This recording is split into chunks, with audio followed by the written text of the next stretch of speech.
জগতে যত সুন্দর রূপ, যত কোমলতা, তা সবই যেন তার প্রকাশ। তন্ত্রশাস্ত্রে দশমহাবিদ্যা হলেন মা আদ্যাশক্তির 10টি রহস্যময়, শক্তিশালী এবং স্বতন্ত্র রূপ। প্রতিটি মহাবিদ্যার রয়েছে নিজস্ব শক্তি, দর্শন এবং উদ্দেশ্য।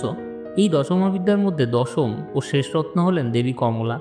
আজ আমরা কথা বলবো সনাতন ধর্মের দশম মহাবিদ্যা মা কমলার। তিনি দেবী লক্ষ্মীর তান্ত্রিক রূপ।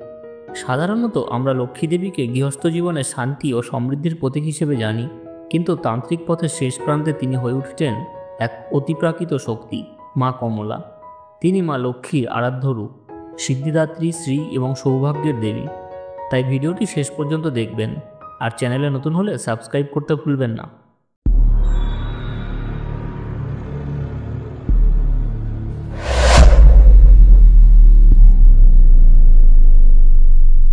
দশমহাবিদ্যার দশম ও শেষ রূপ হলেন মা কমলা। কমলা শব্দের অর্থই হলো সোনালী, কোমল এবং সৌন্দর্যবতী। তিনি মূলত দেবী লক্ষ্মীর তান্ত্রিক রূপ হলেও এখানে তিনি শুধু ধনসম্পদের দেবী নন, তিনি তন্ত্র সাধনার মাধ্যমে সিদ্ধির দাত্রী। মা কমলার শরীর দীপ্তিময়, যেন সোনালী আলোয় ঝলমল করছে। তার 4টি হাত, এক হাতে পদ্মফুল, এক হাতে অর্ঘ্য, এক হাতে অভয় মুদ্রা এবং অন্য হাতে বর মুদ্রা। তিনি হংস বা হাতির ওপর উপবিষ্ট, যা শুদ্ধতা ও ঐশ্বর্যের প্রতীক। মা কমলার তান্ত্রিক রূপ একটু গভীর এবং গূঢ়। এখানে তিনি শুধু ধনসম্পত্তির আশীর্বাদ দেন না, বরং জীবনে শুদ্ধতা, জ্ঞান ও আত্মসিদ্ধির পথ খুলে দেন। মা কমলার অন্যতম বৈশিষ্ট্য হল তিনি শ্বেত হস্তির ওপর উপবিষ্ট। এই হাতিগুলি তাকে জল দিচ্ছে, যা বোঝায় জীবন প্রবাহে শুদ্ধতার প্রবাহ, ইন্দ্রিয় জয়ের শক্তি এবং ঐশ্বর্য। এই ছবি আমাদের শেখায় ঐশ্বর্য মানেই শুধু অর্থ নয়, বরং মন ও চেতনার সমৃদ্ধি। হাতি এখানে মানসিক ভারসাম্য, ধৈর্য এবং আধ্যাত্মিক উন্নতির প্রতীক। তিনি পদ্মাসনে বসা। পদ্ম এখানে নির্দেশ করে বিশ্বজগতের সৌন্দর্য, কিন্তু সেই সৌন্দর্য শুধুমাত্র বাহ্যিক নয়, এটি হলো অন্তরের গভীর শান্তি। অনেকেই ভাবেন মা লক্ষ্মীর উপাসনা মানেই ধনসম্পত্তির কামনা, কিন্তু মা কমলার তান্ত্রিক রূপ একেবারেই আলাদা। তার উপাসনায় চাওয়া হয় অহংকার মুক্তি, মায়ার জাল ভেদ করে সত্যকে উপলব্ধি করা, আত্মার সাথে একাত্ম হওয়া। এই কারণে মা কমলার আরাধনা সহজ নয়। সাধককে শুদ্ধ হতে হয়, একাগ্র হতে হয় এবং নিজেকে আত্মনিবেদন করতে হয়। তন্ত্রশাস্ত্রে মা কমলা হলেন শক্তি ও স্ত্রীর সংমিশ্রণ। তিনি একধারে শান্ত, আবার ভীষণ শক্তিশালী। অন্য মহাবিদ্যাগুলির মতো মা কালী, তারা বা ছিন্নমস্তার মতো মা কমলা ভয়ঙ্কর নন। তার রূপ অত্যন্ত কোমল, কিন্তু শক্তিতে তিনি সমান প্রভাবশালী।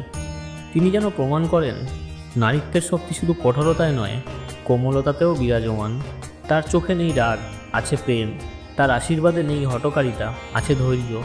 তিনি চক্র পূজার মাধ্যমে আরাধ্য। বিশেষত শ্রীবিদ্যাতন্ত্র ও লক্ষ্মীতন্ত্রে তার বিশদ বিবরণ পাওয়া যায়। তাকে আরাধনা করলে জীবনে আসে শুদ্ধ ধনপ্রাপ্তি, সংসারে শান্তি এবং মোক্ষের পথ। আজকের এই ব্যস্ত প্রতিযোগিতামূলক জীবনে আমরা সবাই চাই অর্থ, নাম, খ্যাতি এবং নিরাপত্তা। কিন্তু বাহ্যিক জগতে এইসব পাওয়ার পরেও যদি মনে শান্তি না থাকে, যদি মন অস্থির থাকে, তাহলে জীবনের সেই অর্থ সম্পদ কোনো কাজে আসে না। সেই জায়গাতেই মা কমলার আশীর্বাদ প্রয়োজন। তিনি আমাদের শেখান ধন মানেই শুধু টাকা নয়, ধন হলো শুভ শক্তির প্রবাহ। আর সেই প্রবাহ যতই বহে, ততই আপনি, আপনার পরিবার, আপনার সমাজ আলোকিত হয়। মা কমলা তান্ত্রিক রূপ আমাদের শেখায় সৌভাগ্য, শান্তি ও সিদ্ধি একসাথে পাওয়া যায় যদি হৃদয় হয় পবিত্র, মন হয় একাগ্র আর কর্ম হয় সৎ।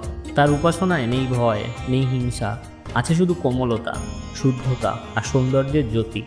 তিনি আমাদের জীবন আলোকিত করেন, কোমলতায় দৃঢ়তা শেখান আর প্রমাণ করেন আধ্যাত্মিকতা মানে হিমালয়ের নির্জনতা নয়, বরং সংসারের মধ্যেও শান্তির সন্ধান।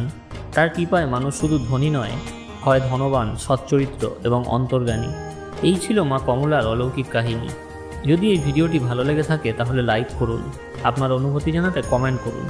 এমন আরও তান্ত্রিক রহস্য ও কাহিনী পেতে চ্যানেলটিকে সাবস্ক্রাইব করুন আর শেয়ার করুন, যাতে দেবীর করুণা পৌঁছায় প্রতিটি হৃদয়ে।